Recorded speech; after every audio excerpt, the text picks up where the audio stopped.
Hello everyone, welcome to week 3 of our Koine Greek lessons. Today we're going to be going over the assignment from week 2. We took a little bit of extra time on week 2, which is still not nearly enough time. We're going to still be hitting stuff from week 2 pretty much through the rest of this thing because that's just how it works. And so if you haven't finished the week 2 assignment, I get it. But we still need to kind of move forward so that at least we can get through stuff. So as we've said before with this class, it's going to go quick. Absorb what you can. The rest of it is recorded. All right, so let's at least talk about the homework here and see what we've got going. For number 1, what is the pronunciation system that we are using called? What did you guys get for that? Erasmian. Yeah, Erasmian. Yeah, the Erasmian pronunciation system. You guys are correct. You see, this is where a lot of my students would shut down immediately. You know, they answer the first question that I asked them in class, and they've got it, and that's what they want to do in front of their peers. You know what? I am 100% correct so far. If I say anything else, I might sound stupid. So they shut down right after that. It's like, no risks. Yeah, no risks. Yeah, which doesn't help learning very much. You got to be willing to risk something. All right, next question.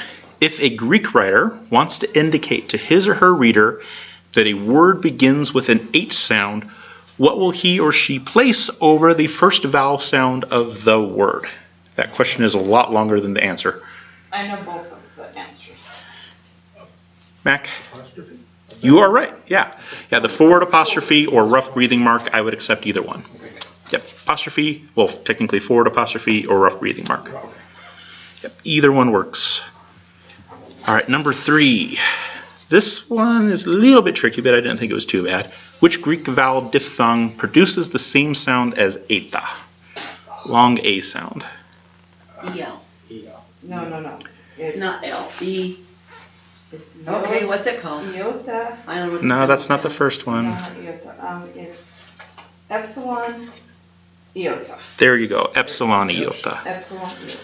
What's the symbol? Well, I had the symbol. Iota. Yeah. I have the symbol. I can write it down, You've got yeah. to get the correct, So It's hard, but yes, That's yes. why I'm trying to get rid of. I have no English anymore. I know, exactly. Banish you English, yes. Epsilon iota is correct. Yeah, sounds like the A in 8. All right, and then number 4, why are xi and psi significant in Greek syllabification? You could write an entire book on this, please don't. But what did we come up with for that? Why are those 2 letters so special? They are the double consonants. They are the double consonants, and so what happens in syllabification with double consonants a lot of times? Not all the time, but a lot of They have to be times. separated when they're in the middle of a word. Basically, yeah. There's lots of little fine points that we can get into, but that's not going to help anyone at this point. Know that when you see those words, those letters in the middle of a word, there's a pretty good chance you're going to have to break them up. As long as you get something close to that, I'm happy with it. Okay, that's the main point.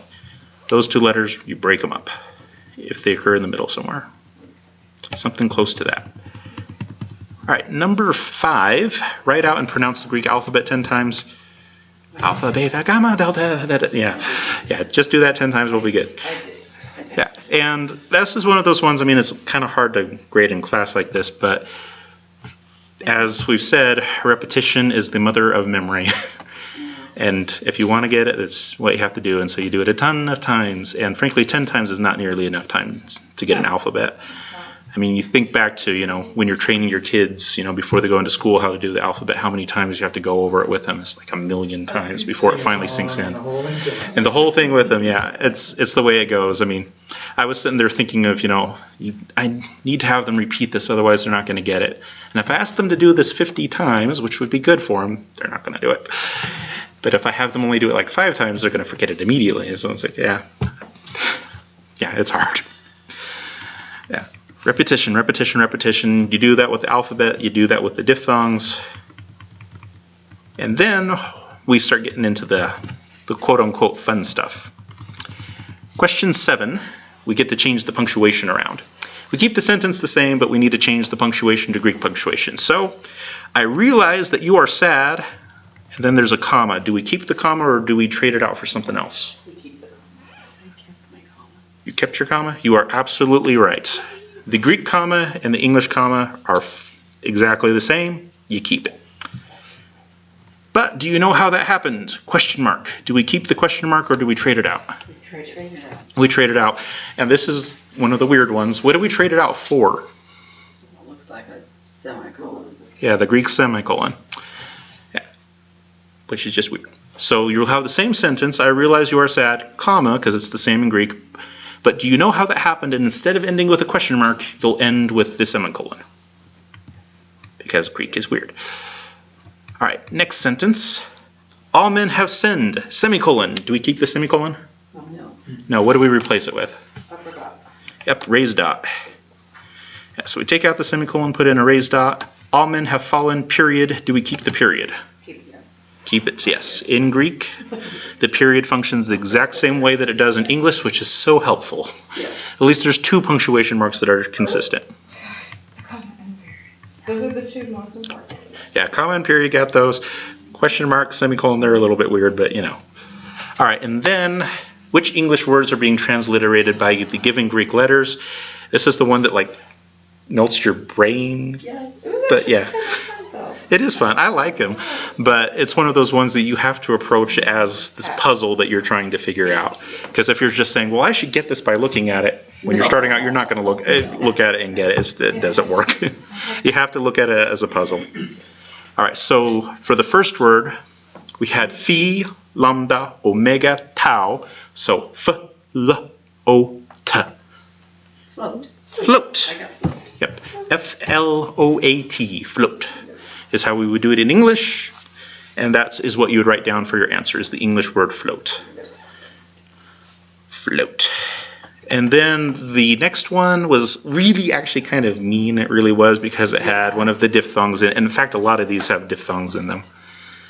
And that's what I was kind of going for. I wanted you guys to get familiar with the diphthongs. So you look at it and you're thinking, you know, upsilon, iota, tau, and you start doing all these weird things with it. And eventually you realize those 2 vowels go together. And so when you have... Separate them too. Yeah, it's easy to do, especially when you're starting out, because we don't think in terms of diphthongs when you're first learning the alphabet. No.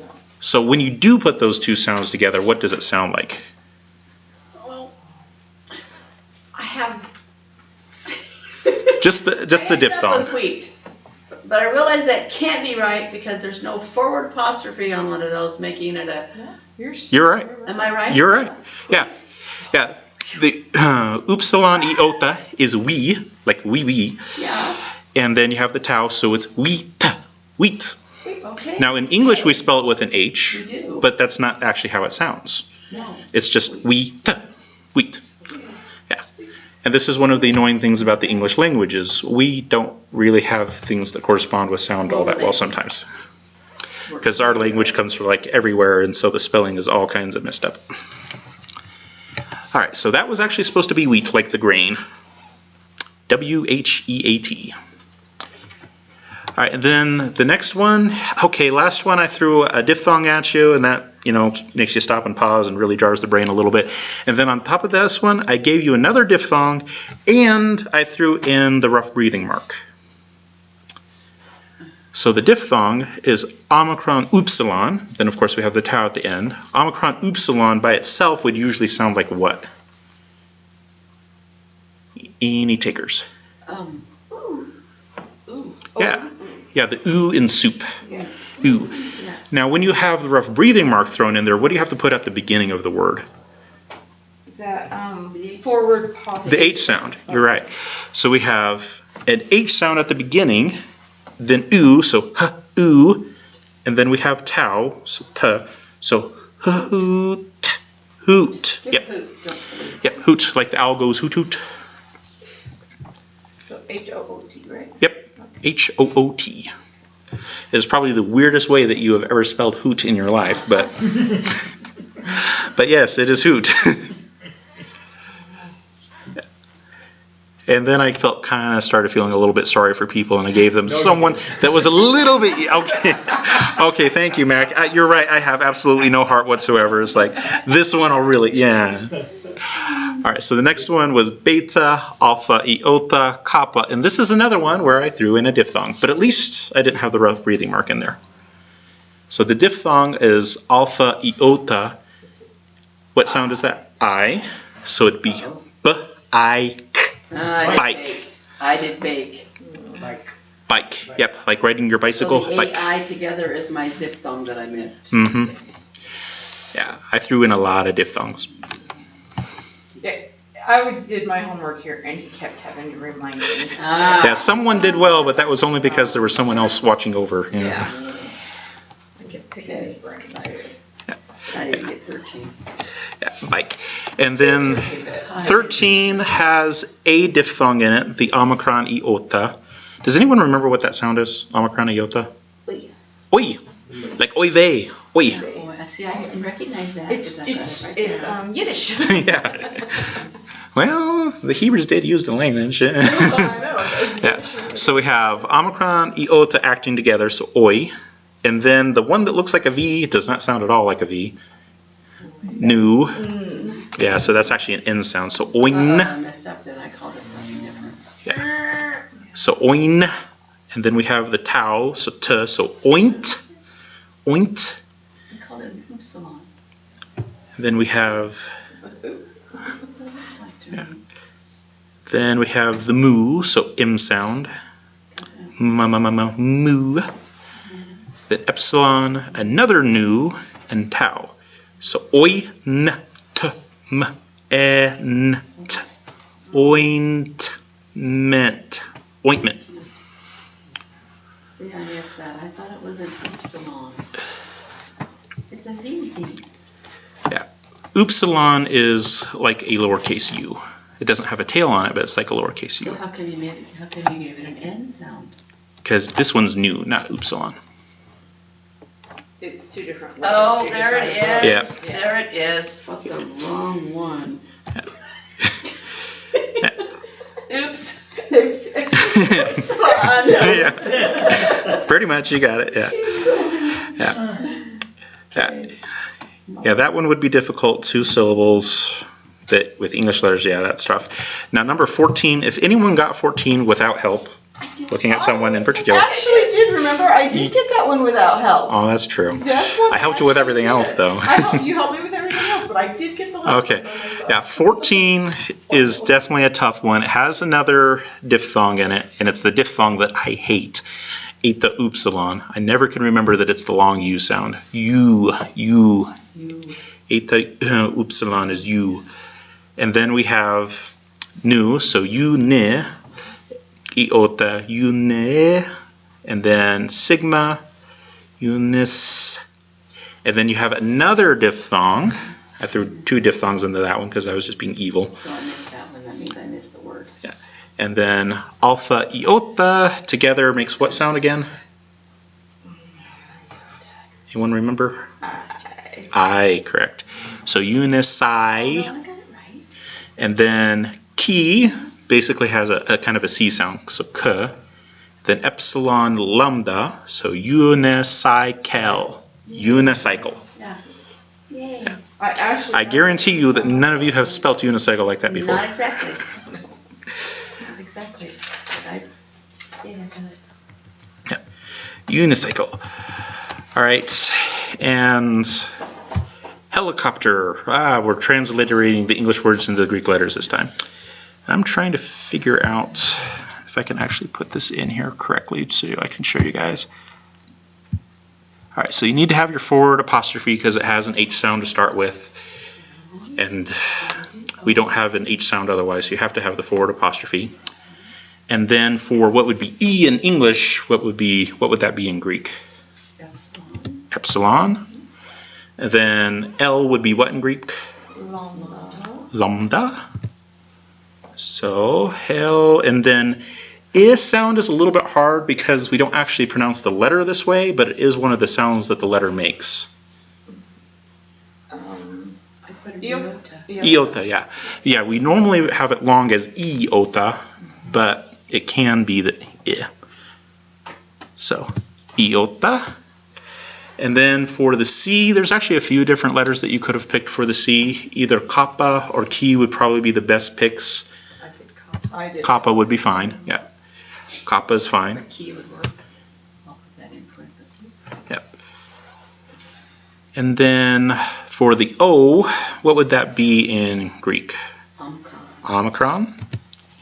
And then P in English becomes what in Greek? T. Yeah, P. We just write it differently, but it's say it the same way. All right, and then the T in English becomes what in Greek? Tau. Tau. And then the E in English becomes what again? E. Yep, epsilon. I left it out because TR would be just tur, like a hard R sound. Yeah, need to have a vowel in there. And then the R in English becomes what in Greek? Row. Row. Like row your boat. Okay, I have a question. Yep. You just put the little forward Apostrophe. I stuck it over an O. You stuck it over what? Omicron. No, It should be over the very first vowel sound. because you have the H first. Yeah.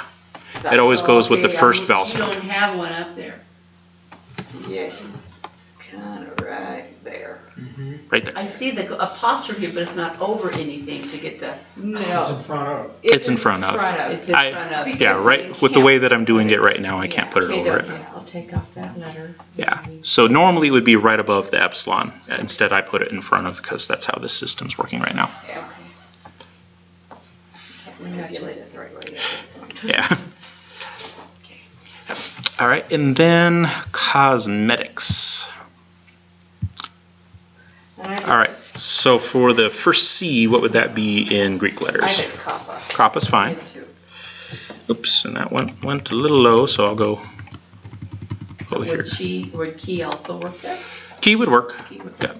Yep. Either one? Yep. Yeah, either key or kappa. And then O becomes what? Omicron. Omicron. Good. And then the S in English becomes what in Greek? Sigma. Sigma.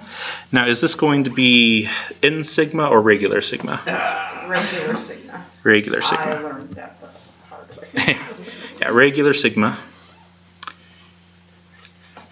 It's an O with a tail. Yeah, O with a tail, basically. Yeah, but you said regular and not regular. Yeah, if you look on. Yeah, there's the regular form of sigma and then the end form of Oh, sigma. little end. Okay, gotcha. Yeah. Little squiggly S thing. Yep. Yes, the squiggly S thing. All right, and then M in English becomes what in Greek? Mu. And then the E in English becomes what in Greek? Epsilon. Good. T in English becomes Tau. tau.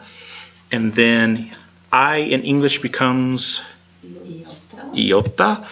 We normally think of it long, but if it's not at the end of a word or followed by a vowel, it's short, so this works just fine.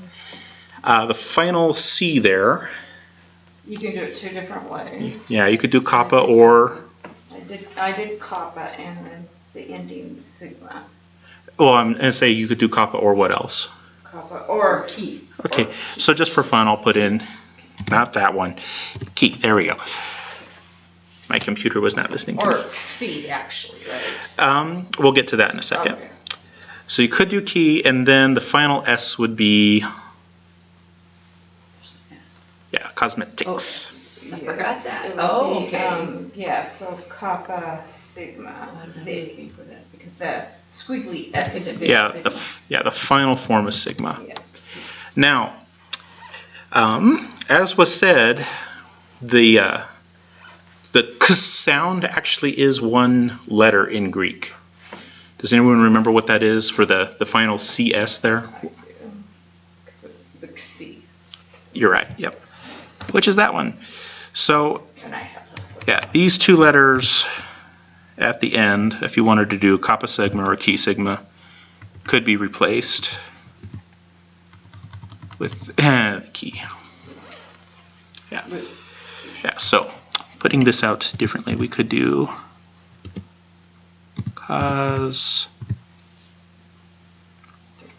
cosmetics. you have the C on the end. Okay. Yep. Yeah, so you could do it either way. Cosmetics.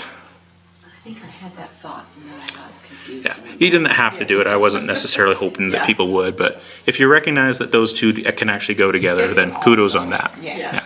That'd be one of those bonus points. Yeah, you got the extra bonus points. You are special.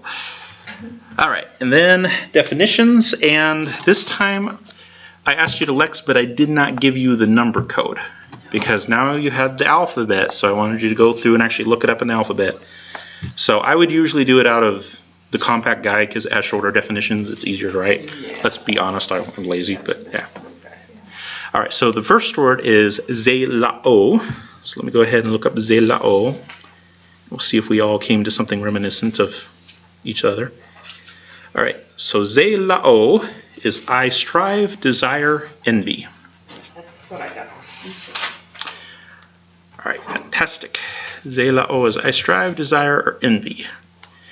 And I then have a verse and a number. Maybe I should put two. Maybe that's what gave me the headache. that would do it. I tried to find the verse and the head and the headache and the number. Yeah, you're not. Yeah, that you. I don't know if torturing yourself counts as extra credit. Is it extra credit when you torture yourself? I don't think so. I did have some students when I was teaching math that would do that to themselves. I'd ask them to do a certain problem set. And I would usually say, do even, do odds, do every third one or something like that. Well, they would turn in the whole thing. And they're like, do I get extra credit? You didn't follow instructions. So am I supposed to reward this? You did do extra work, but I didn't ask you to. Yeah. Yeah. They just wanted practice. You know, sometimes. No, some of them were looking for extra credit. Oh, okay. It's like, I didn't offer any extra credit on that one, but kudos on you. You'll do well on the test. All right. You won't need extra credit. Yeah, there you go. There you go. All right, and then the next word is riza. Riza. So let's look up riza. Oh, riza, root. Yes. Riza, root. That's number 18. 18, yep. Yes, root. Yep, root. And this is one of the bad things about using the compact guide is it does not tell you what kind of root it's talking about. Just to let you know, it's not talking about language roots. It's talking about physical root of a plant or a tree or something like that. Yeah. There you go. All right. That's kind of what I was thinking. So. All right, and then the next word is gnostas. Gnostas. I actually know what that means. Kind of. Yeah. I mean. So go ahead and look it up here. Gnostas. Known, or as a noun, it means acquaintance. Someone who is known. Yep. So I looked and found it in this one, and it talked about certain being well known. It can be, yeah. Because that was in John 18:15. I'm not sure where you went, but you went there. Yeah, you made it kind of tough. I did. That's actually pretty cool. But I found it. I found it. I'll just start randomly reading until I find the word. Oh, yeah. Yeah, that was not what I was intending. So known is the word. Yeah, known or acquaintance. Known. Yeah, known, or if as a noun, it's acquaintance. Okay. All right. I'll add that to my. All right, then of course there was the brief definition of parsing terms you had to look up, and it gives you tense and present and imperfect and future and aorist and perfect and pluperfect and all those wonderful words that you may probably most likely did not have enough time to get to. I did not do those. Yeah. Yes, but they are in there, unfortunately. Yeah. Yeah. Okay, so that was the homework. Before we move on to the quiz, do we have any questions about the homework? Speak now or forever die. I'm slowly. All right. Remember, as we said before, there's a lot of material in this class. If you don't get everything the first time, don't freak out. I'm not expecting you to. It's just the nature of having, A difficult language. And only so much time to do it. Yes, but this one's difficult. It's not easy. All right, so getting into lesson 3, pitfalls. Before we do that, we need the quiz, of course. So here is the quiz. And so on the handouts that I gave you guys, it'll have the place for the quiz on there and all those kinds of things. And we'll start the new set of notes this time. We might not get to this entire lesson, and that's fine. But we'll try to get through what we can.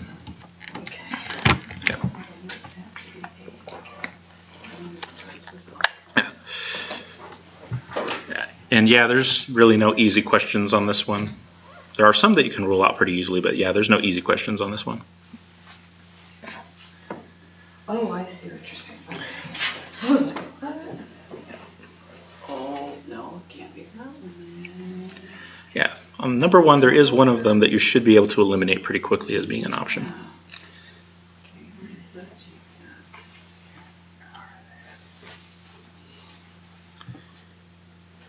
at? All right, fun stuff. Fun stuff. Yep. Keep saying it. Fun stuff. Yep, fun. It's all fun. You just got to tell yourself that a few million times, and eventually it will become fun. Well, you know, challenging at best. I got that one. I don't. I'm looking at C now. Where do I have that letter?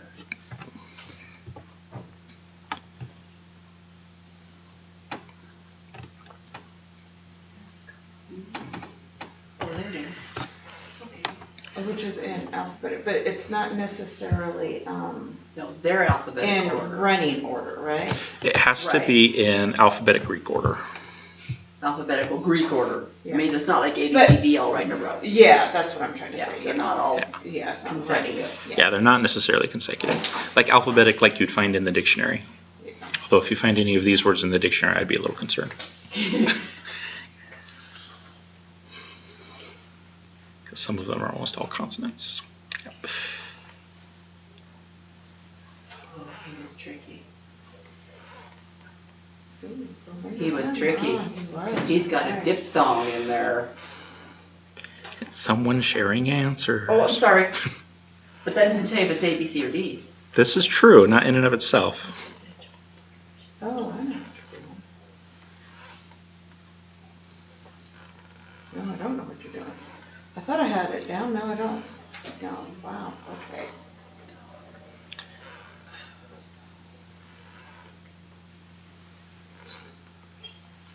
Yeah, my students learned real quickly that they do not like multiple choice from me. My students started asking me very soon for short answer tests instead of multiple choice.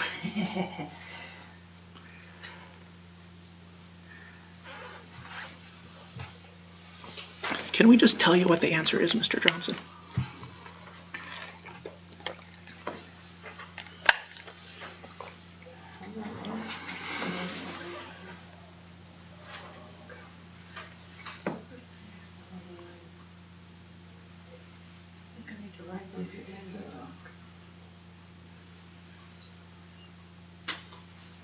He keeps trying to be tricky.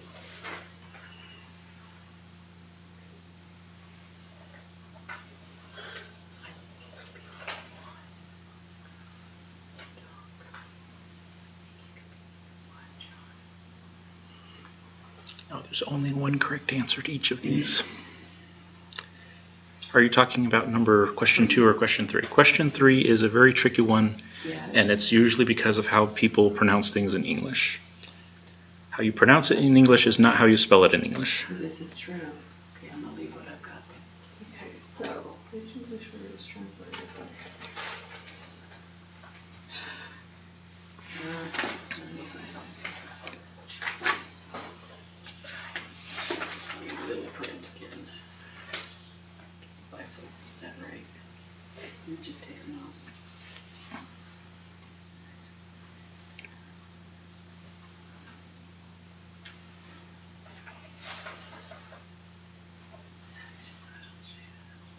Oh, it's true. They're all.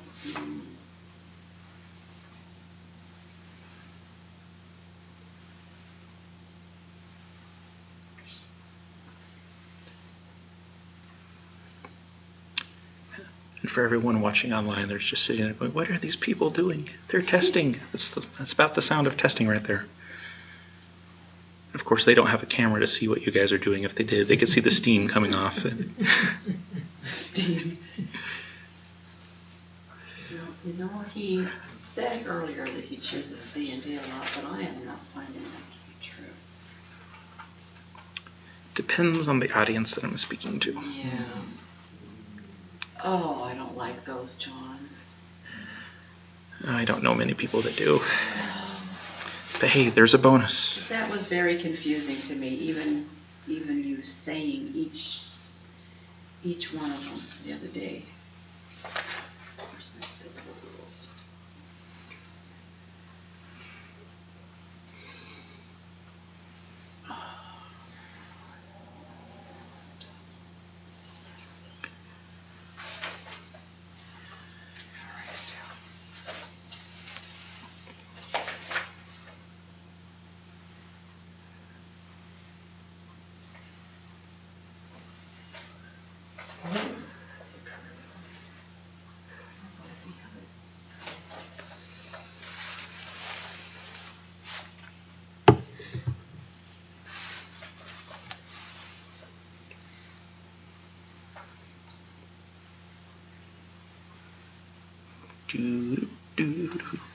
Need the Jeopardy music playing in the background for this. Doo, doo, doo, doo, doo.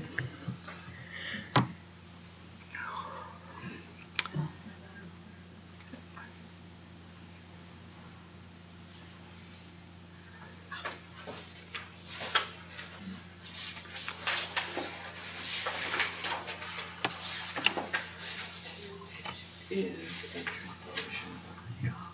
Okay.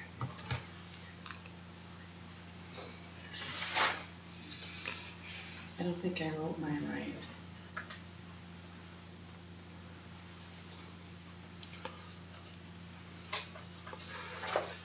Could it be more? You said it couldn't be more than one, right? Now there's only one correct answer on each of these. That doesn't mean that it is any less confusing, but yeah, there's only one correct answer. Okay,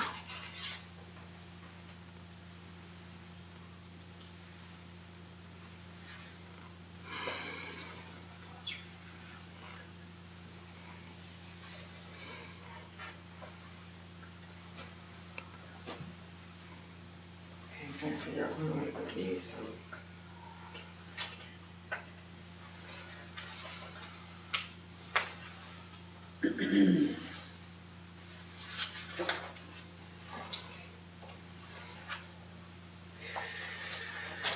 I'm just gonna miss number Yes. 5. I'm getting this. I didn't understand that.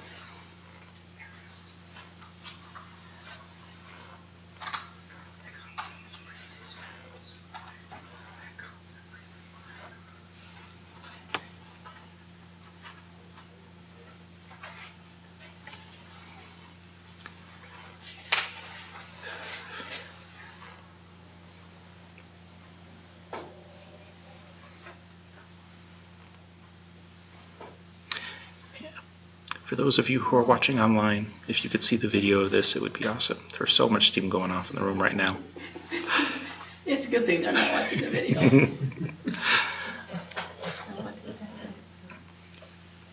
Yeah, so all of you watching online, don't feel bad. Everyone struggles with this one. You are not alone in your misery.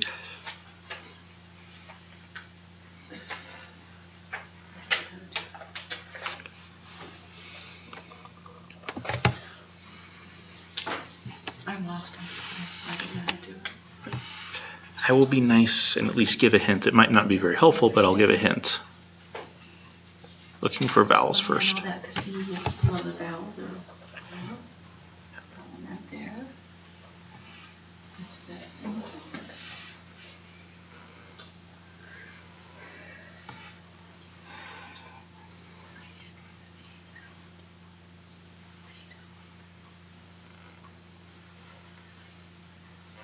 Oh, that's a C.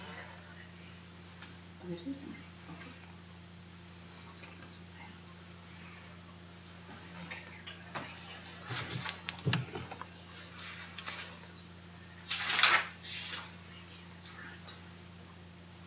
What question are you on, Mom?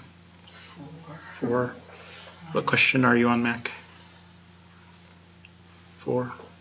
4 seems like it's a tough one, especially if you haven't had time to go through the word list. I don't. Yeah. So that doesn't fit that. So we'll start with.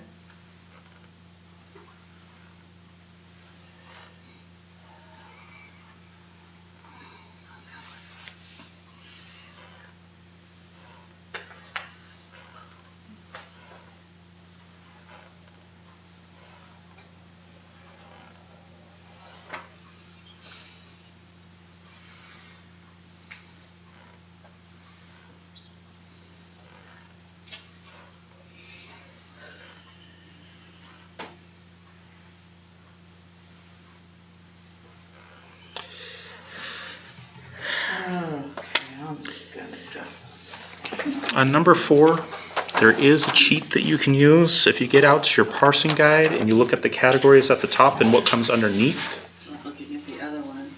you'll see what comes underneath and you figure out which one it is. Well, that is. Oh, that helps. So we know, okay, that's. And you're like, why didn't you tell me that like 5 minutes ago?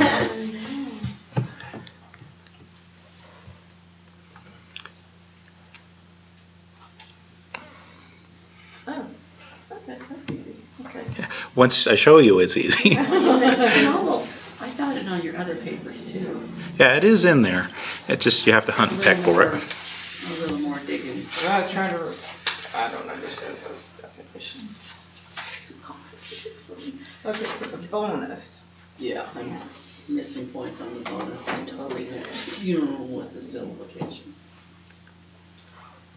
I had my vowels. I got those from my vowels. I was looking at that. That's as far as it went. Reminds me of Poseidon's spear thing. Wasn't Poseidon god of the sea? Mm-hmm. I'm thinking Little Mermaid, you know. Dad had his those. Okay, so. Nice little trident. Trident, that's the word. I couldn't think of it. I prefer pitchfork. Most people know what that is. Devil's tail.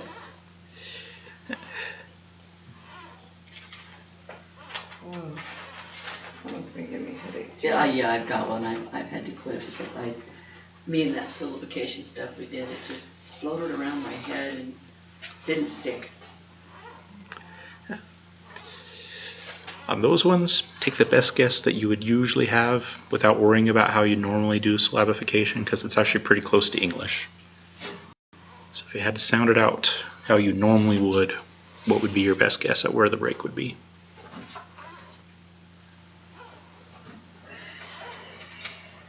Do you need to find the English version of that word? Or just No, what it is? it's the syllabification. Where are you going to break it and how many breaks? See, start with one of those double letter things.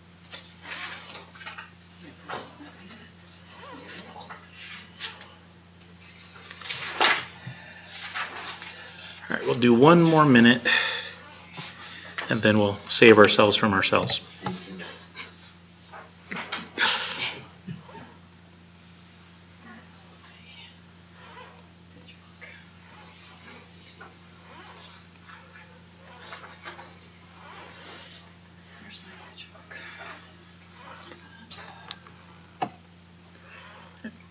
About 30 seconds left or so.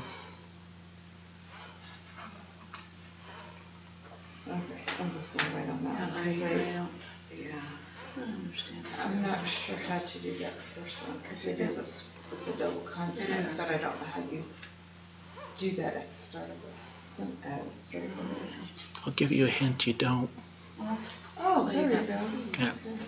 Splits are only for following consonants, not preceding consonants. That's what I was thinking. You're thinking way too hard. But yeah. Oh, I just put it in. That's where my consonants are.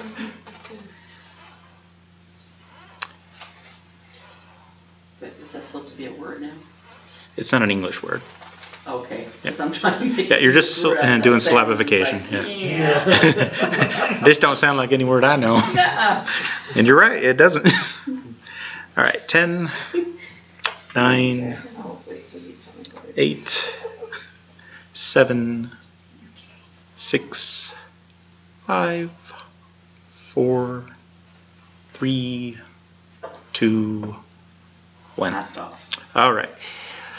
Let's go to number 1. Which string of letters is in Greek alphabetic order? I'm actually going to switch that just to start off with. Which one of those options is definitely wrong? We'll start off with that. Letter B. B. Yeah.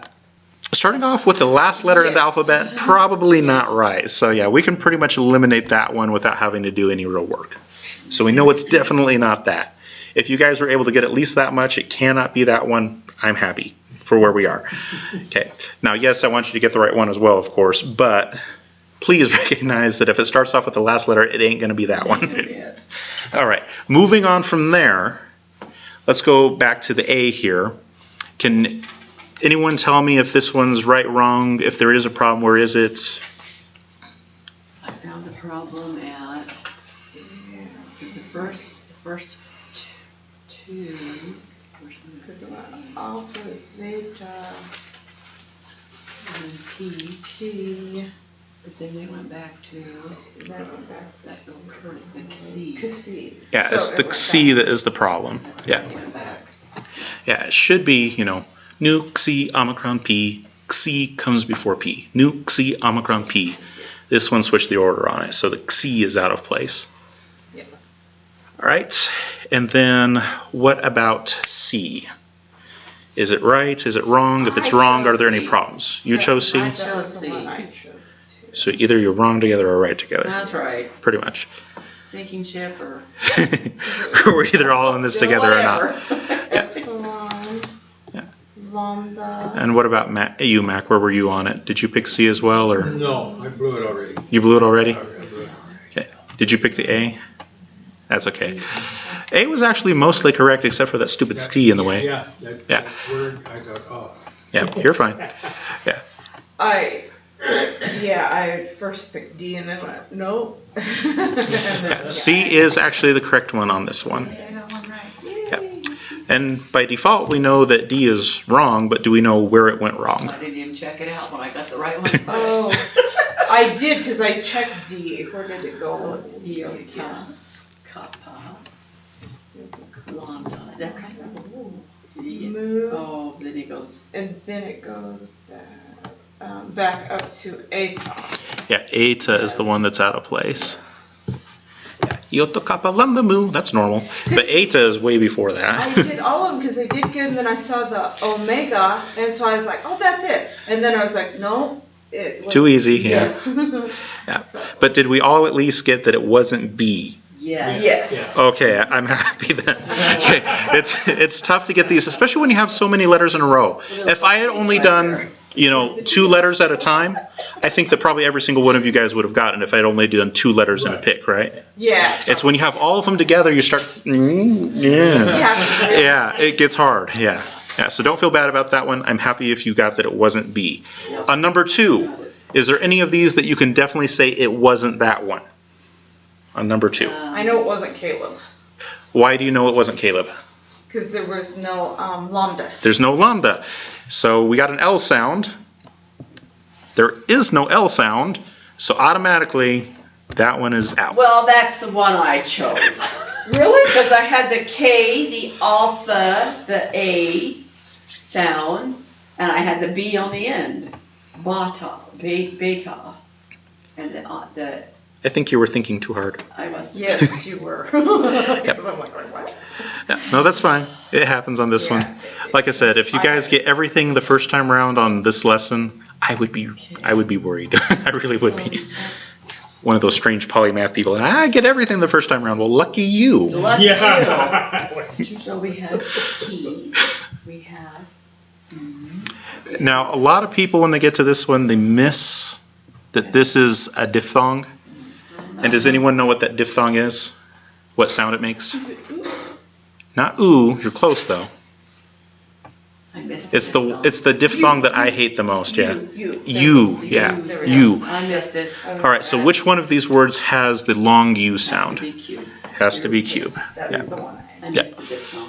Now, some people will mess up because in key we transliterate it with a CH, it's CHE, except we don't pronounce the H.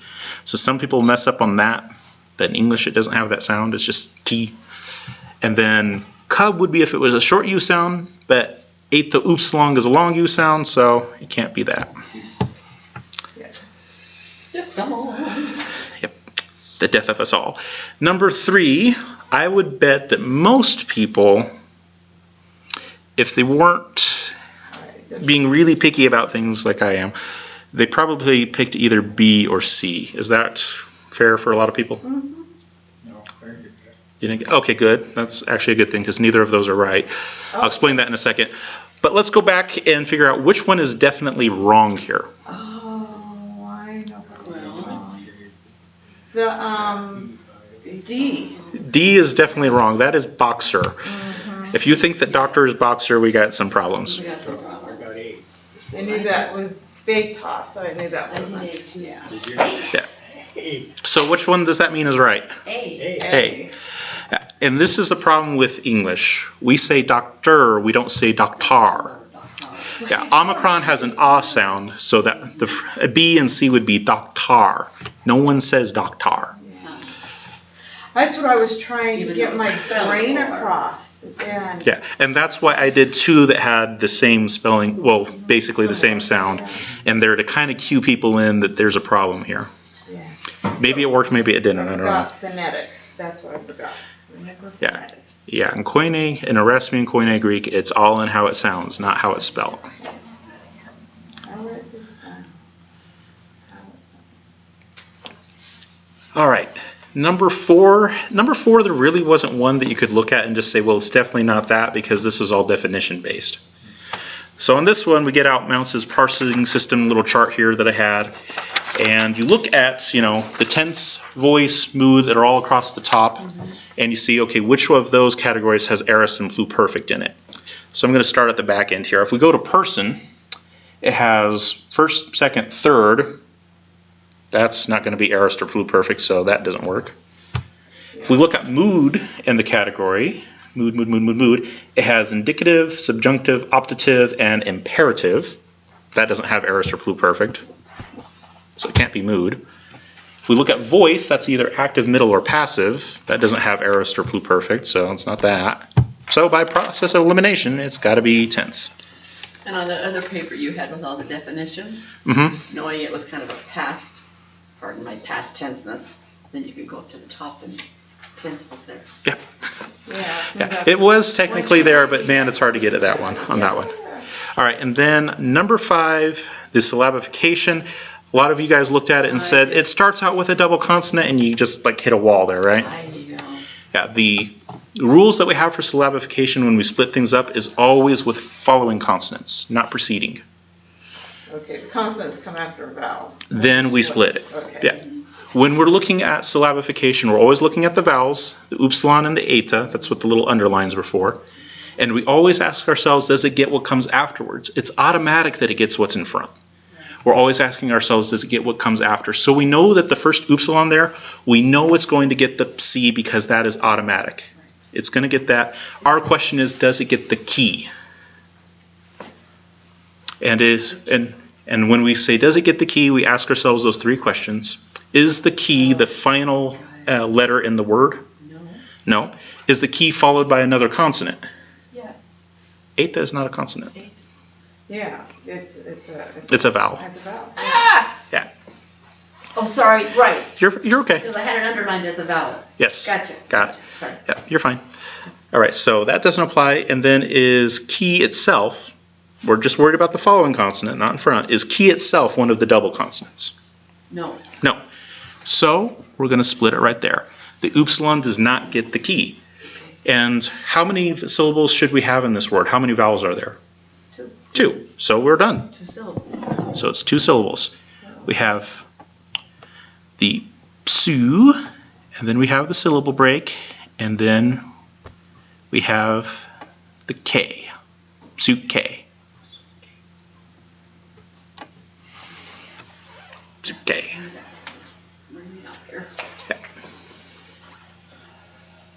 I'll have to look that one up again. All right, so now that we've gone through however many minutes of torture that was, questions? Let's don't do any more syllables, shall we? I agree with you on that one. All right, so the next lesson that we have, and like I said, probably won't have enough time to finish today, and that is fine. But the next lesson that we have is going to be on pitfalls of interpreting Koine Greek. And the good news about it is we're not really going to add any new grammatical information. So in everything that you're going to put in your notes this time, it's basically going to be all English words, which is nice. And I did that very intentionally because I figured that some of you are probably going to need to catch up from last time. And you're going to want to go back over last time, and you're not going to want to have a bunch of new stuff to learn. So yes, we are going to go over technically new stuff, but it's not going to be new Greek stuff. It's going to be advice in general on interpreting the Bible as a whole. So yes, you are learning new stuff, but you're not learning new Greek stuff. Well, this is a lot of A lot of stuff. Yeah, like I said, we're probably not going to get to all of it today, and that is fine. And so We can pick up. So if we don't get through all of it, we don't have an assignment then? Well, you still have an assignment, but you're only going to be able to do so much of it. Oh, I see. Shucks. Yeah. Shucks. Yeah, my students would always ask me the same thing too. Mr. Johnson, if we don't finish the lesson, does that mean that the homework isn't due? No, I gave you a sheet that had every single assignment on it. So if you try to stall me during the lesson, you're just hurting yourself. They learned really quickly to help me get through the lesson. Yeah. But that's a whole nother story. In this case, I don't mind if we slow down a little bit. So we'll probably start the lesson tonight, of course, and then probably finish not next week because next week is Easter. Week after we'll finish up. What time is it? It's about 6 o'clock, so we've only got about an hour left. Okay. So yeah, we're not going to get through everything. We can get through this. Well, I guess we could get through everything, but there's no chance of it being useful if I did it that fast. Okay. All right, so moving on. We're basically dealing with all of the, well, not all of them, because that would take forever, but a lot of the issues that beginning students make when they're trying to interpret Greek. We're going to hit those right off before we get into any of the more complicated stuff, because heaven knows that alphabet, syllabification, all that stuff is complicated enough. So we're going to pause here for a second and talk about some common problems that are out there. Now, unfortunately, the titles that I have here are not all that helpful for most people, so we'll just go ahead and skip over to that and actually get into some useful information. All right, so monodefinition, what is that? One definition. One definition. This is a problem that beginning students make all the time, and I understand you're first learning these words, that's all great, and it's easiest to remember words quickly. I'm going to close this window because it's getting annoying. It's easier to remember a definition if you only have to remember one definition, right? One Greek word, one English word, put it together, you're done. That sounds really great, but it becomes a major problem in translation because most words in most languages have more than one meaning. So if you only memorized it with one definition, you're usually going to be missing out on something, unfortunately. And this is the way it goes with pretty much any language that you want to talk about. You can think of usually multiple ways in which a word is used. Here's one of my favorite examples. I am borrowing from Ken Ham. I'm shamelessly plagiarizing here, but I'm telling you that it's from him, so I guess it isn't really plagiarism, but we'll say it's a useful example. The English word day gets used in all kinds of ways. So here's a sentence in which you can use it at least 4 different ways. In my father's day, it would take 10 days to drive from here to Dayville if you only drove during the day. 4 different ways. And all of these meanings are completely appropriate to English, and pretty much anyone who's relatively familiar with the language is going to be able to figure out what you're saying. They might be kind of concerned about the number of times you use day in a single sentence, but they could still figure out what you're saying. So you've got like period of time, amount of days, a place, and an actual, what day means. Does that make sense? 24-hour day. Yeah, yes. Daylight. Yes, there you go. All kinds of ways. Now, the problem, though, is, this makes perfect sense to us in English. We're using the same word all over the place. Try to imagine what this would be like in another language where they don't have the word day. Now, so just for the fun of it, let's try to imagine how we would say this without using the word day. Now, of course, we don't know everything about Greek, so we can't do it in Greek. So let's just do it with English. We'll do the sentence again in English, but we can't use the word day. So any idea for the first one? In my father's day. My father's time. In my father's time. Okay, that wouldn't be bad. Okay, it would take 10 days. Any idea on that one? 10 More than a rotations of the earth. Whoa. 10 rotations of the earth. That would not be wrong. Okay. If you did that in another language, they would probably be looking at you really funny. It's like, we don't talk like that. 10. But you wouldn't be wrong. Yes. You could 24-hour you could do period. that. Now, Mac actually mentioned something that is actually good intuition on his part. If I can't use day, let's use another increment of time. And he was talking about week, right? More than a week.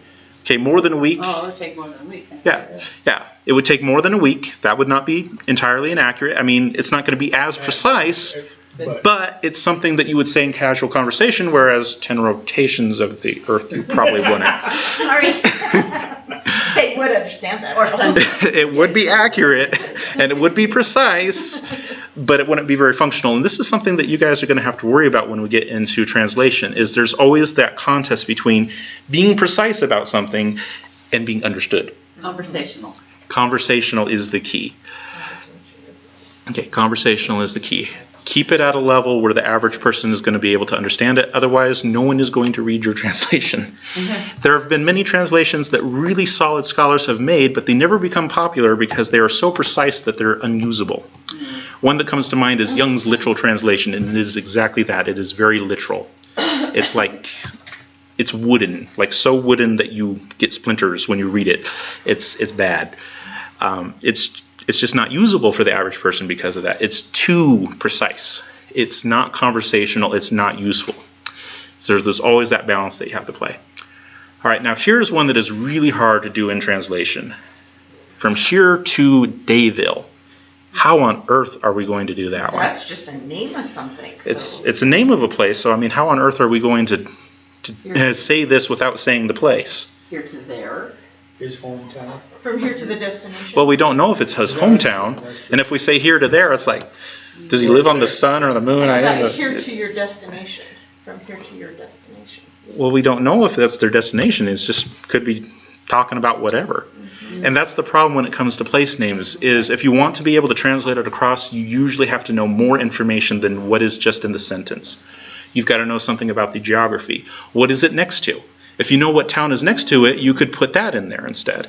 If you know what that particular group of people that you're translating for calls it, you could use their word for it. You know, if you're talking to the Spanish people, that would be Gringoville. That was really bias, but yeah. Okay, so how would So many you... miles away. Yeah, this is one where you'd have to have additional information. Because, I mean, Dayville is one of those things, some people will try to translate it very literally, you know, it'd be the town of the rotation of the Earth about its axis. That's not entirely inaccurate, but it might not be accurate to the history. It might be called Dayville because that was the guy's last name. He could have been named Thomas Day, and he started the town and called it Dayville. In which case it doesn't really have any connection to day as, 24 hours or anything like that. It could just be the guy's name. We could say to the capital city. Well, if it is a capital city. Yeah, we need additional information on those ones. Okay. Exactly. When it comes to geography, you got to know what's going on. So- And this is why in our Bibles, what is one of the things that they almost always put at the end? A period? At the end of the Bible. Yes, you're right. There is going to be a period usually. They have a glossary or a concordance. You're thinking too hard. Maps. From Genesis to maps. Okay, so... There's a reason why they put in the maps is because you need some kind of a context for what it is. Yes. Okay, so for Dayville, for an explanation, relational information would be, is that a good way to say that? Yeah, you're going to need something else in order to do place names. Okay. Place names are just rough. All right, and then if you only drove during the day, how would we want to do that one without using the word day? While the sun's up. Well, the sun is up. Okay, we didn't use the word day there. That could work. Any other ideas? I'm not saying that one's wrong. That's actually a very good one. But any others? During the hours of During sunlight. 6 a.m. to I guess 6 p.m. Sun up to sundown. Sun up to sundown. Sun up to sundown. You mentioned the time frame, and that wouldn't necessarily be bad. The only problem is that changes throughout the year. Yeah, And if they only gave you this information, it'd be hard to say. But yeah, Or while it's light. well, it's light. Okay. All right, I'm going to go ahead and throw in what I would do, and I'm not saying that you necessarily have to do it this way. But if I were doing it, I would say when my father was in his prime, it would take about 1.5 weeks to drive from here to the town just south of Plymouth, because I happen to know where this is, because I'm the one who created it, so I get to know, yeah. Yeah, I have the additional information if you never drove at night. And this part right here is actually really, really important for translation. Sometimes we cannot say positively what they say in another language positively. If you can't do that, say it negatively. So instead of trying to describe what the daylight portion of a day is, say, well, if you don't do it at night. Defining it negatively is just fine. If you can't do it positively, do it by its opposite. And a lot of people, when they're translating, they don't think of that option. And so when they're reading through the Bible and they're trying to compare it to the Greek, it's like, but they kind of put it in opposite terms. Yeah, that's because there is really no positive way to say it in English. And that's why they said it negatively instead.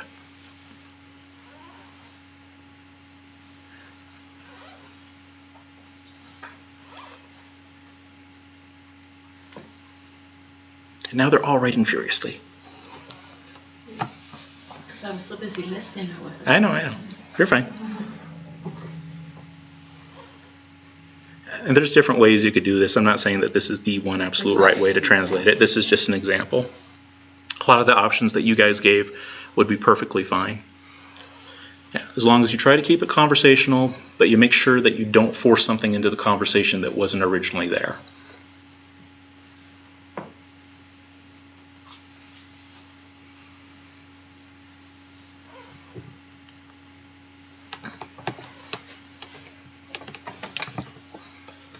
And another thing that you should notice about this is whenever you're translating something, you're usually going to wind up with more words in the translation than you started with. It's just because usually there's not a one-to-one correspondence for words between languages, so it's always going to take a little bit more to explain it. How about like in here to say if you did not write it out? You could say something like that, yeah. Okay. Yep.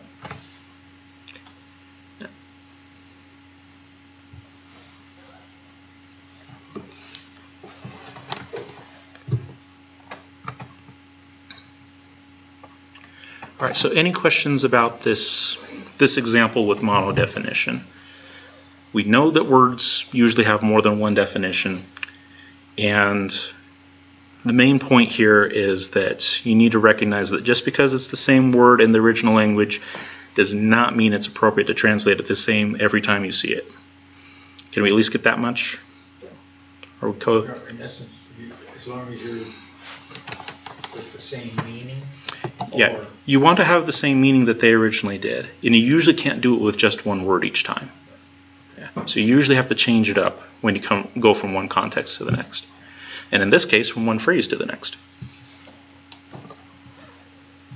How would you like that? I don't keep it conversational. Translate negatively. You want the same concept, even if you're not putting it in the same word every time that it occurs in the Greek. Right, so here is another example that goes along the way. It's kind of a subset of this. In older translations, Acts 9:7 says that the men with Saul, who would later be called Paul, heard the voice that spoke to him, while Acts 22:9 says that the men did not hear the voice.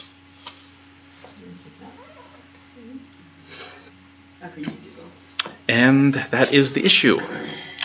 A lot of the older translations will use the exact same word in each context. They'll translate it as the English word here.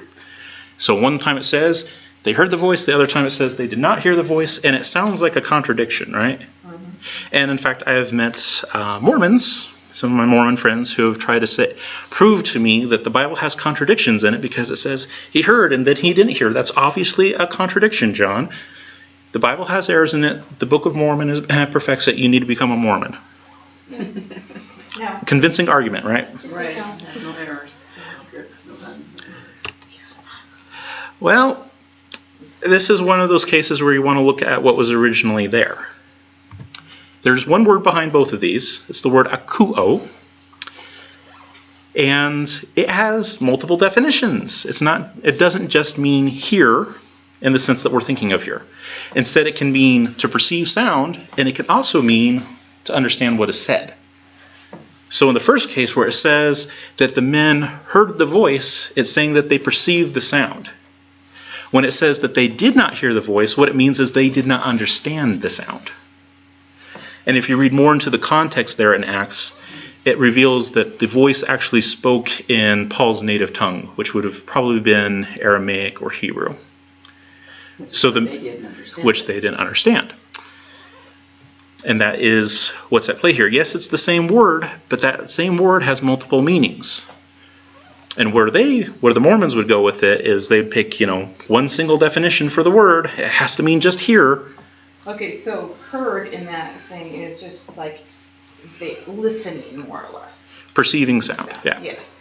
And we actually use hear in English kind of the same way. Sometimes, when you're talking on the phone with someone that starts getting a little saggy, you'll say, "Can you hear me now?" Can you hear me? Yes. Do you perceive the sound? Is it understandable? Well, not really is it understandable. It's just, is the sound coming through? Yes. Or were we cut off? Yes. And then there's other times where your friend comes to you and they just start dumping on you every nasty thing that has happened to them in the past week, and they're just going on through the sob story. And as they're going through it, you'll say, "I hear you." Now, are you stopping them to say, "I just wanted to let you know, you've been talking to me for an hour. I wanted to let you know that I'm perceiving the sound that's coming out of your mouth"? Is that what you mean when I say "I hear you"? You're understanding what they're saying. You're understanding what they're saying. You're sympathizing with them. You're empathizing with them. It's deeper than just perceiving sound. We use the word "hear" in that way. And so the older translations that do this, well, they'll use "hear" in both places. They're not actually inaccurate.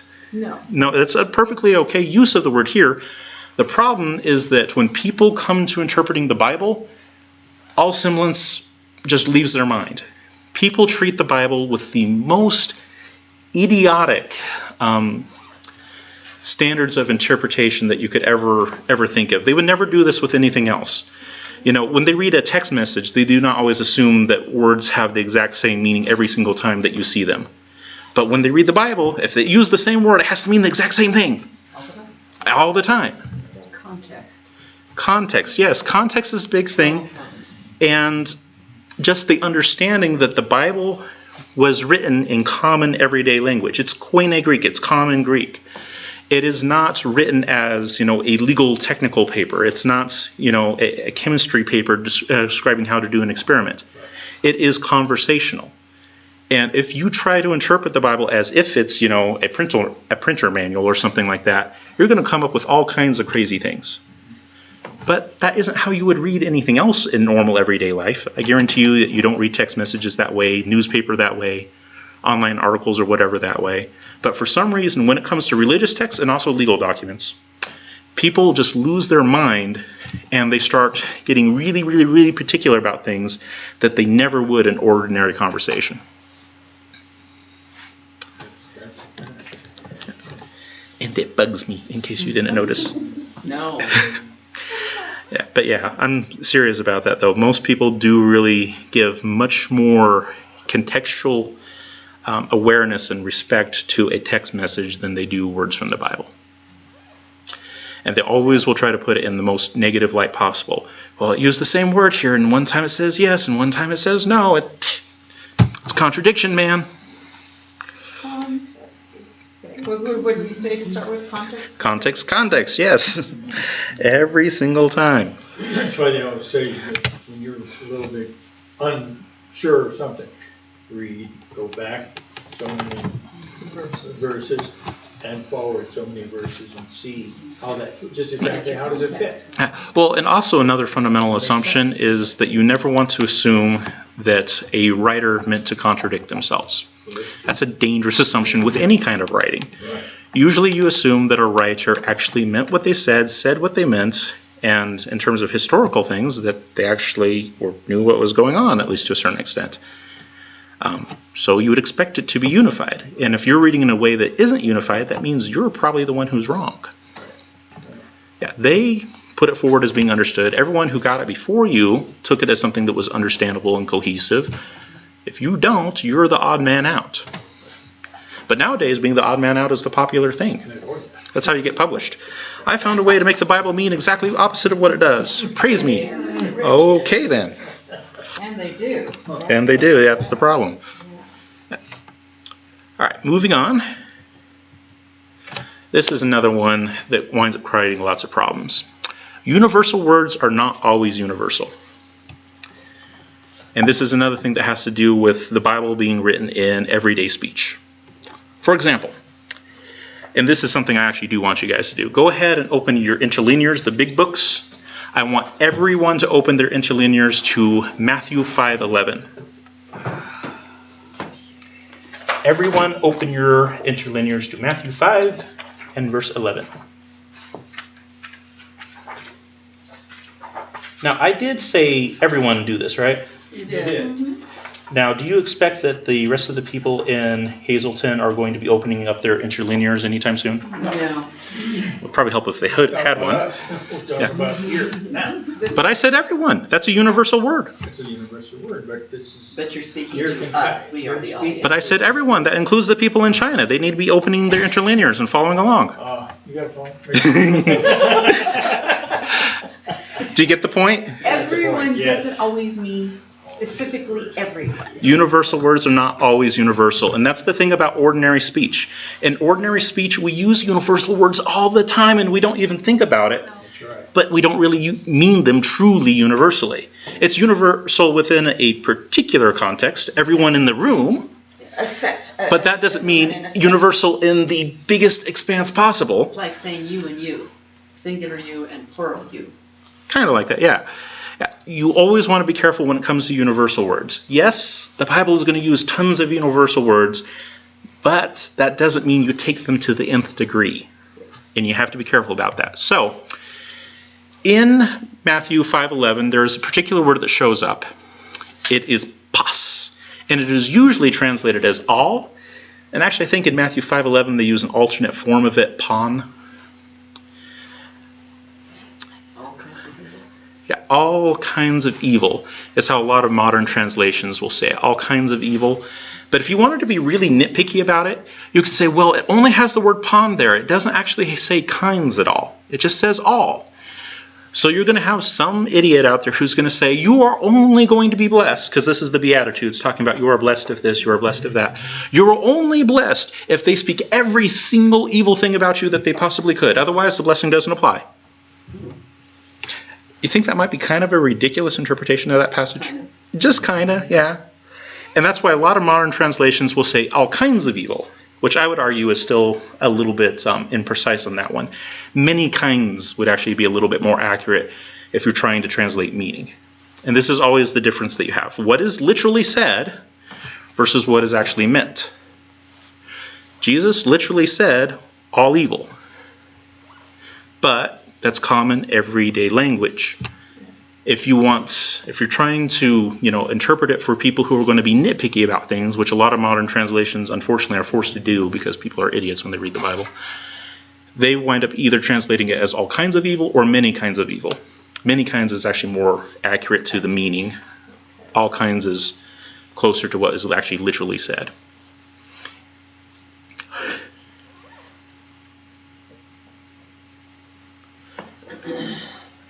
Here's another great one, and we won't necessarily go through all the writing on this one, but Romans 3:23, I figure that a few of you guys would probably have it memorized, right? Does anyone remember Romans 3:23? For all have sinned and fallen short of the glory of God. See, Jesus was a sinner. All have sinned. Jesus is someone, isn't he? All have sinned and fall short of the glory of God, so Jesus was a sinner. But he wasn't. But that's what the text says. The text uses a universal word right there. It says all. All people were sinners. All have sinned. So Jesus was a sinner. You heard it here, folks. No, I'm serious. I get this. I know. I'm trying to compose myself. Just a second, I need some help here. I got off. Got off. Was he a new agent? We'll say a theological liberal. We'll put it that way.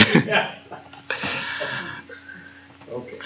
But yeah, that's unfortunately become pretty common these days, is the people who go to those extremes. Now, we'll just kind of back up here for a second. Do we remember who wrote Romans? Paul. Yep. Paul was also the same one who said that God made him who knew no sin to be sin for us. Same author. And this is an important rule of interpretation. The specific always qualifies the general. Okay. Specific qualifies the general. So if Paul is over here making a specific exception for Jesus, saying he knew no sin, that qualifies his general statement that all have sinned. That's how language normally works. When people make an exception, we understand that it's an exception. Specifically not that. Generally, this is true. Okay, so The specific qualifies the general. So what does Romans 3:23 say? For all have sinned and fall short of the glory of God. So Jesus was a sinner. Not really. Because Paul elsewhere says specifically that Christ was sinless. The specific qualifies the general. So all doesn't mean. Not all. But you'll hear people, and you'll even hear people from the pulpit doing that. This is a universal word. It always means this. Expansive as possible. And you're sitting there going, that logic isn't so great. Yeah. And this is something that really does bug me. Exegesis, basic exegesis, is not something that gets taught in seminaries anymore. And certainly not in your correspondence courses and things like that. They just don't know. And you get people get in the pulpit who, have a degree from a seminary, and sometimes it's a really, really, highfalutin seminary, and they will spout the most ignorant, stupid stuff when it comes to the pulpit, and you're just sitting there going, you're doing a lot more harm than good, buddy. Yeah. All right, so are we done with G? Okay, not quite. So tau. Where are you getting tau? No, P. Yeah, P. P. Alpha. Yeah, I was doing that word Sigma. too. P alpha sigma, which is Pus. there we Pus. go, pus. There we go. Yeah, and if you actually look it up in Matthew 5:11 and go through the words, it'll be pawn.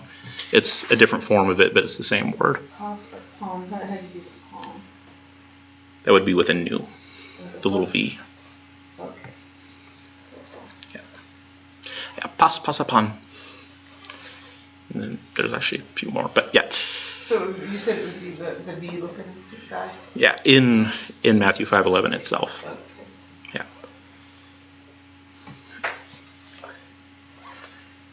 All right, another word that gets abused sometimes, and this is actually more so just because this word is one that's actually really difficult to translate, is the word that's usually a lot of times translated as world. It's cosmos in the Greek, and this one is just all kinds of weird. It really is. It's a hard one to translate, but a lot of times translators will default to saying world, and people will assume it is the most universal it could possibly be, and that's just not the way that the word works. For example, let's go and look up 1 Peter 3:3, and we'll go ahead and read it in English. If somebody would look up 1 Peter 3:3 and just read it off in English. And we'll see if we could figure out where the cosmos is there in 1 Peter 3:3, just listening to the English alone. 3:3. Your beauty should not come from outward adornment, such as elaborate hairstyles and the wearing of gold jewelry or fine clothes. So, where is cosmos in there? Is cosmos is world? Well, it usually gets translated as world. So it would be your beauty should not come from outward adornment such as elaborate hairstyles. That'll say the word world. Yeah. Unfading beauty, gentle, tranquil. Okay, now start looking at the interlinear and try to find cosmos in there somewhere in 3:3 and figure out which word it's going with. Because it obviously isn't translated as world there. So what word is it translating? Or getting translated into, I should say. Beauty? Yeah. Yeah. Yeah. Beauty. Beauty. Well, world and beauty are totally not the same word. Yeah. Cosmos is a really interesting word in Greek. It's the same word from which we get the English word cosmos, like universe, and it's also the same word from which we get cosmetics. Where'd you find the beauty on that one? I don't see it on here. It's You're- dressing up in fine clothes, beauty. It should be at the very end of the verse. You've got 2 rows of words at the second one up. You borrow my glasses? That'd With take that a one, while yeah. to see it. You could use them while I'm not. Oh, that beauty. Over I had about the other beauty. Okay, About I get halfway it. over. Yeah. Okay, I get it. Okay. Yeah. It's really clear from that one that you can't translate it as world there. Because we're not talking about that. Now, does anyone have any idea of what this word actually means in the Greek?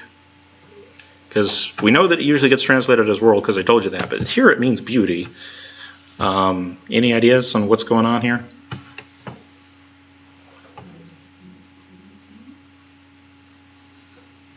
Beauty, as in the cosmos. Yeah, how do those two connect? How does it get translated as world sometimes and as beauty other times? That's what gets translated a bunch of other different ways, but...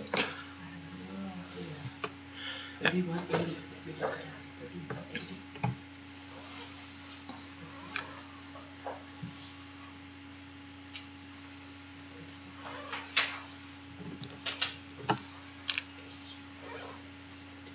Oh, there's a whole paragraph. Yeah, it's an interesting word, like I said.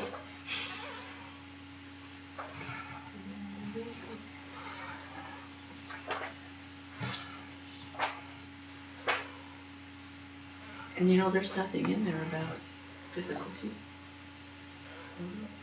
Or ornament. Ornament, decoration, embellishment. Your beauty is in your head, and your head is round like the world. Well. No. Sorry. And this is one of the things that annoys me, especially trying to explain to this language to people, because you look it up in the lexicons and it gives you everything under the sun, but there's nothing that holds it together. Here's what holds it together, and there's a reason why this is never put in the lexicons. What holds it together is the word aggregation. Aggregation. And aggregation is something that is made up of multiple parts, and usually great many parts. So in the context of your beauty regimen, not that I do any of this, but we'll speak for the hypothetical woman there, you have your makeup, and your makeup usually has multiple parts to it. There's the foundation, and there's the blush, and there's the mascara. And then, of course, that's not the only thing in your beauty regimen. There's also the clothes. You got to make sure the top matches the bottom and all those kinds of things. You also got the jewelry that goes along with it, the earrings, the necklace, and all those kinds of things. And maybe you go with a hat, I don't know. There's all these things that go into decorating yourself. It's an entire aggregation of things that you use to adorn yourself, right? Right. That's the idea behind it. But I can use that idea of aggregation for other things as well. We have the cosmos, the aggregation of everything. Oh, because the world doesn't necessarily mean like the planet. It means all the components to the universe. All the space components. Yes. Yes, Everything that's the else. idea that holds everything together with the word cosmos. But here's the problem. If you translated it as aggregation everywhere that it shows up, no one is going to know what you're talking about. And let your aggregation be internal rather than external. No one is going to know what on earth you're talking about. And so it gets translated all kinds of different ways. But the idea is aggregation. It isn't really world. It isn't really beauty. It isn't really adornment. The base idea is aggregation, but in specific contexts, okay, we're talking about it as it applies to what you do to yourself, your adornment, your beauty. Here we're talking about, everything in existence, so world is okay here, etc., etc. But the idea behind it is aggregation. But you will never get that from the lexicons. And that's because they don't want you to translate it that way, because no one will know what you're talking about. And aggregation is just multiple components. It has multiple components, yes. Like gravel, for example, is an aggregate. It's made up of a bunch of little rocks. All right, and here's another example. A lot of times when people see this, though, especially if it doesn't apply specifically to beauty or something like that, they'll still try to default to world, which doesn't work in all cases. I'm going to pull an example from an early Christian writing called The Martyrdom of Polycarp, 1702, and it's about events that were in the mid to late 2nd century and written sometime thereafter. We're not exactly sure exactly where after it was written, but probably pretty close to the events in question. But in it, it has the statement that Christ suffered for the salvation of the entire cosmos, which is just another form of cosmos.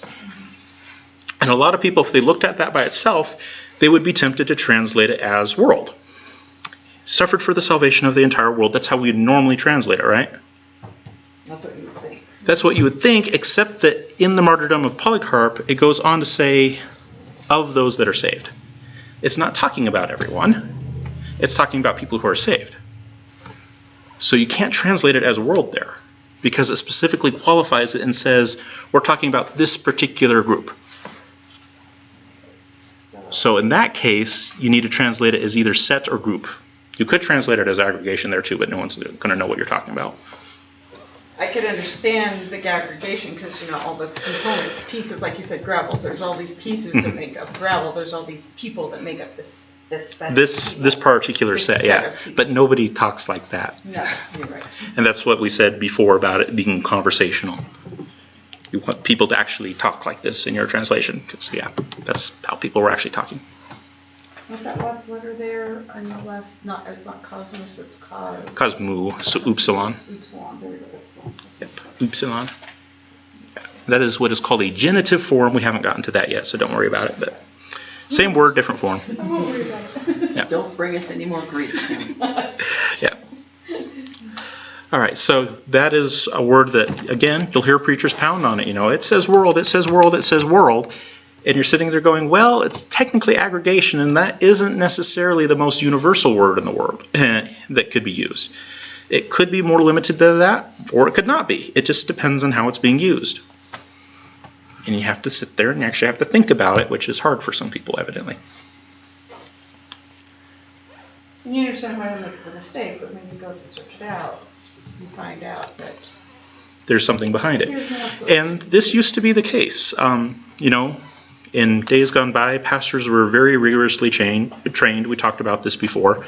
They would usually know the biblical languages backwards and forwards, and they would know all of these concerns. And they would be able to explain it to their congregates. Okay, this is what's going on in the verse. This is why it's not appropriate to translate it this way or interpret it this way. This is why we believe this instead of that.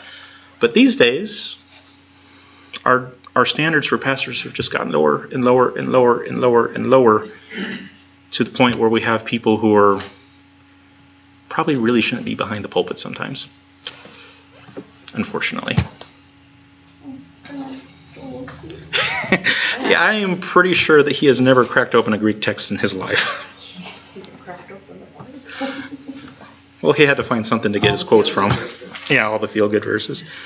Yeah, I read this entire chapter and I found this one verse that sounded good. Yeah.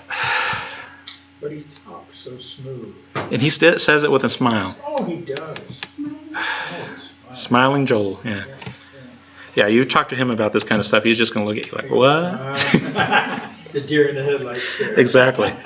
And there really isn't a desire for a lot of people going into ministry these days to get into this kind of stuff. And to a certain extent, I understand it. It's not, well, it's hard, that's true.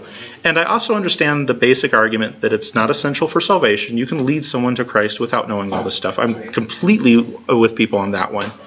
But when it comes to guiding a congregation through, generations, training them up so that they can deal with all the different issues that are out there, it really helps to know this stuff. I'm not saying it's essential, but it does help. It really does. All right, so we've still got about 20 minutes here, so let's try to get through another section, if we can. Transliterations and traditionals. Love these. These are so much fun. Not really. This entire section right here is basically all the things that tick me off when I'm listening to people preach. And by the way, if you guys complete this course and you actually give a lot of thought to this stuff, you're going to have the same problem. You're going to be sitting there listening to people going, that doesn't really follow. That's not quite right. And it's going to take everything you can to bite your tongue because you have to understand that they don't know that. And a lot of these people, they might be flat out wrong on some of these things, but a lot of these people are doing it with good intentions, and you never want to throw out the baby with the bathwater. It's tempting sometimes, believe me, because you're sitting there listening to people going, can I just smack you because that was so wrong? Let's look at the text later. Exactly, right? But at the same time, you have to understand that a lot of people make these kinds of mistakes out of a very simple but very genuine innocence in it. They don't understand what they don't know. And this is the same thing I have to remember when I'm talking with, say, my Mormon friends. They don't know what they don't know. And I listen to them as like, that is complete blankety blank blank blank. You are so blankety blank blank blank. But they don't know. And so that's where a lot of patience comes in on our part. And also, not everything that somebody says is worth, challenging. You have to ask, is this something that people are going to remember? Are they going to stake their entire lives on this one particular sermon? Probably not. So it might not bear confrontation in that regard. And if it does, find an appropriate way to do it. Not standing up in the middle of the service saying, Anya! I found that was wrong. Please don't do that. Okay? The Matthew 18 model, go to them privately and confront them about the particular issue. Don't blow it out of proportion, okay? All those kinds of things, okay? I'm not in any way advocating that you use this knowledge to browbeat people, okay? Yes, you will know more than them. But frankly, it doesn't take a whole lot more. It doesn't take a lot to know more than somebody else concerning Greek, because most people don't know anything about Greek, so. Okay, so are we okay on that? You get what I'm saying? We're good. Okay. I won't pick on your dad. There you go. All right. A transliteration is a word that has been carried over from one language to another without interpretation.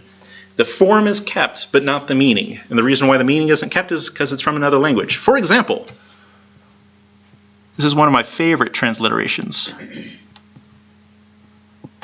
Taco. Taco. That is not an English word. But you all know exactly what I'm talking about, right? That's a transliteration. It's from another language, but we in this language use it as if it was one of our own because we see it all the time. But the word taco in English doesn't actually mean anything because it's not an English word. And let's say that we fast forward a few hundred years where nobody knew what a taco was anymore. That would be really confusing, right? But if we had this word here, but we kind of forgot the referent, you would just have this word that's floating out there, and it could be used in any number of ways at that point if it's not anchored to that anymore, just however it happened to be used. For example, I've had friends who call themselves taco, which is weird. Another one is hot dog. Hot dog is not a transliteration. Okay. Because I was thinking, because like down the line, what we think is hot dog and what somebody a few years from now, or those are gone. Yeah. Hot dog. Wow, that's really warm. Yeah, but as far as transliteration is concerned, it's a word from another language. You can pronounce it in your own, but it doesn't actually have any meaning in your own. That's the main idea. Okay, so a word from another language. And you've got that in here. Yeah, word from another language. A traditional is a word or phrase that has been used for a long time, but whose original meaning has been obscured. And a lot of times it comes from a third language, so it's kind of like a transliteration second cousin.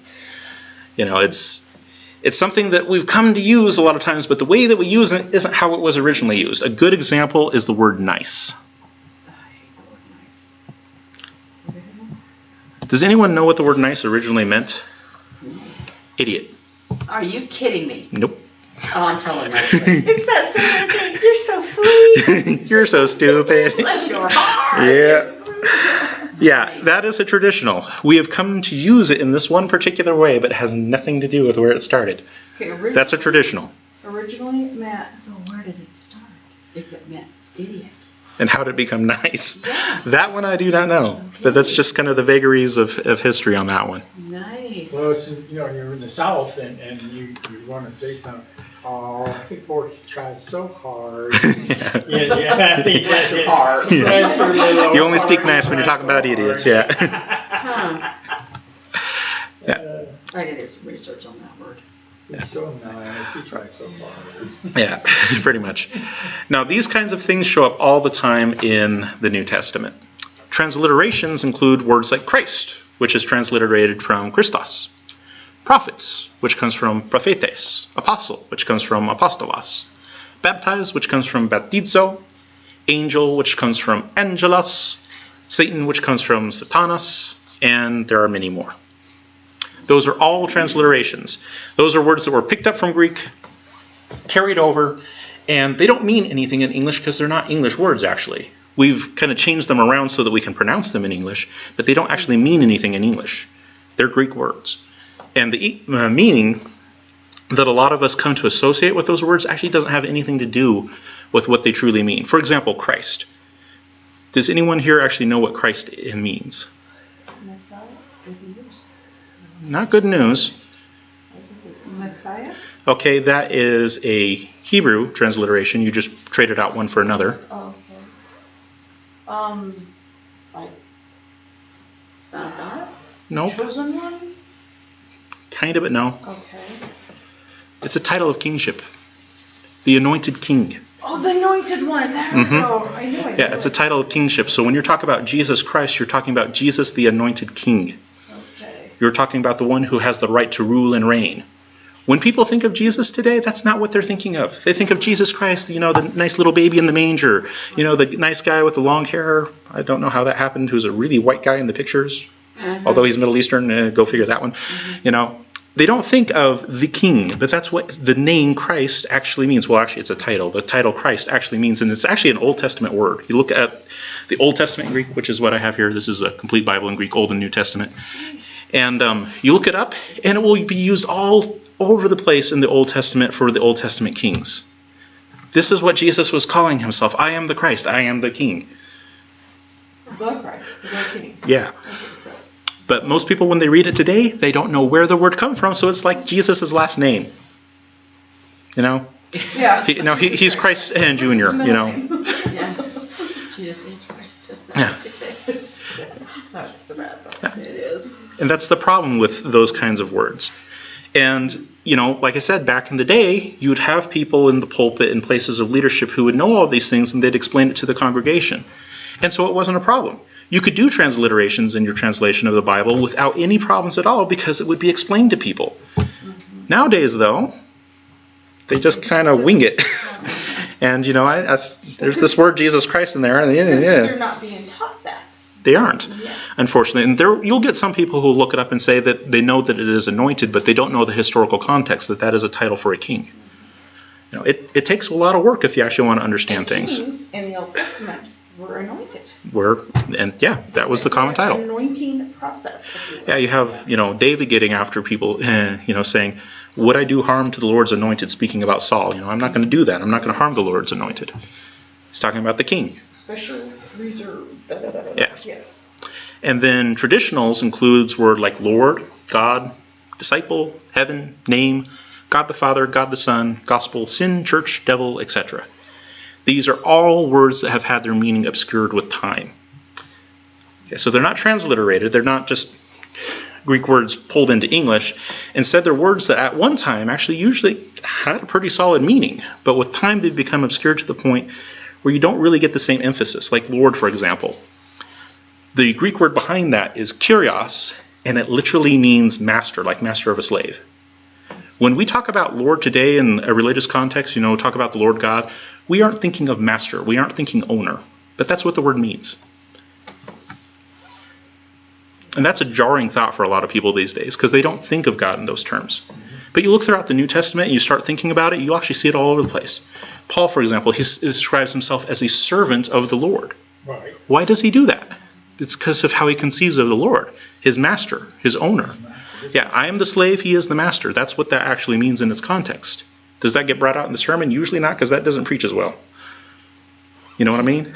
It's not received by me. Yeah, exactly, right? Yeah, this is the thing that happens, especially with time as things goes on. If you don't have it reinforced from the pulpit, people telling you what these words actually mean, they become these traditional little things. Oh, that's just how we refer to God. We call him Lord, It's just... What was the example you gave for that last for B? You gave an example and I was writing that. Which one? Well, for B, Lord. Lord originally meant master or owner in the Koine Greek. And now we just use it as a title of God, and that's pretty much it. We don't really think of what it actually means. Yeah. Okay, thank you. All right, so you guys got that big, huge, long list there in C done? Yes. All right, so translations, transliterations, and traditionals. Moving on to D, transliterations and traditionals are troublesome for two reasons. One, they obscure the original meaning of the underlying terms. If it's a transliteration, it's from another language. It doesn't mean anything in your language, so that's pretty obscure. If it's a traditional, it's kind of been lost with time. And two, they do not reflect the range of usage of the underlying terms. That's another major problem. A lot of these words had multiple meanings. And if you always carry it across in the exact same way, people aren't going to pick up that there's different meanings that are being used if you do it the same way every single time. And that can create problems. Like I said, in yesteryears where people were explaining this from the pulpit, it wasn't a big thing, but that has been on the decline for at least a good 200 years, if not 300 years, and we have run into all kinds of problems because of that.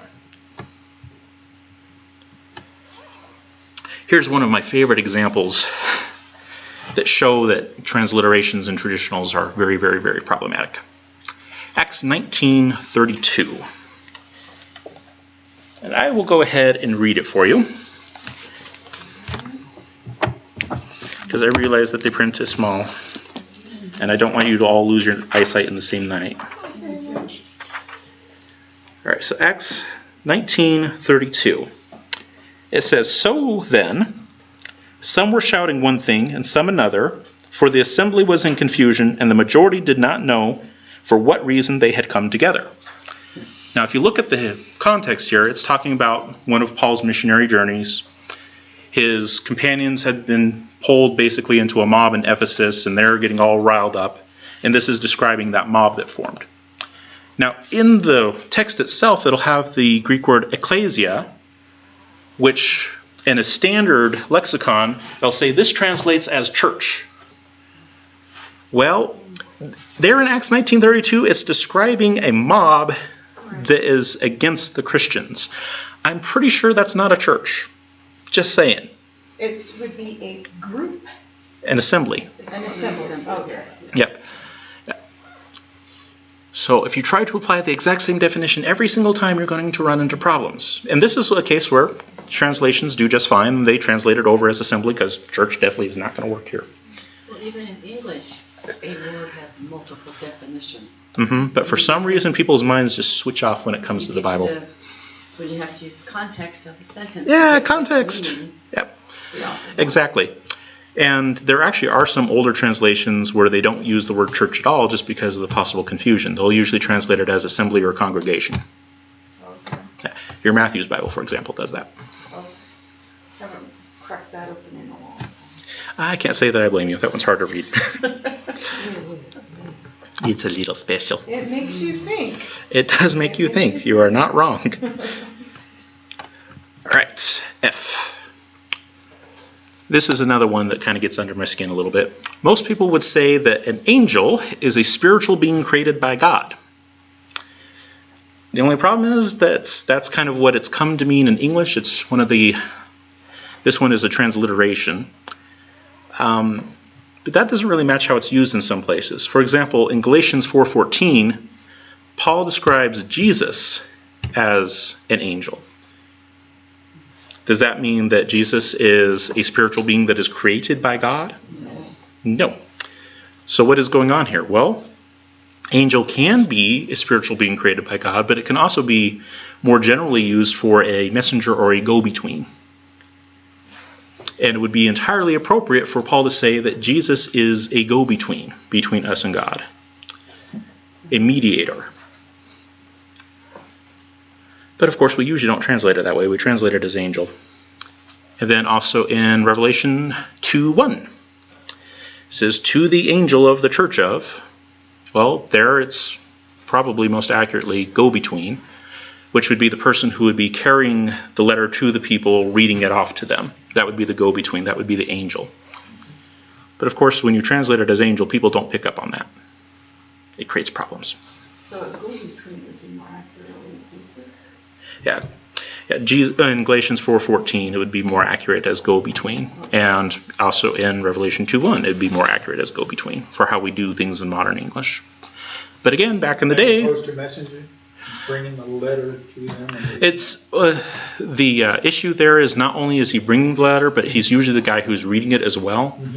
So it's the one who's delivering the letter, acting between the parties. So go-between is a little bit more accurate. Correct. So it's not, so are you saying in Revelation it's the same thing as Galatians? Yeah, both of them you could translate pretty well as go-between. As a go-between, which is Jesus?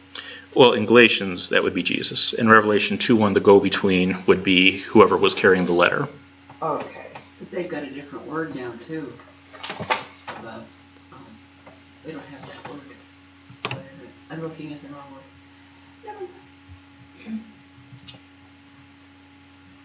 I was looking at that word you got translate. Oh, yeah.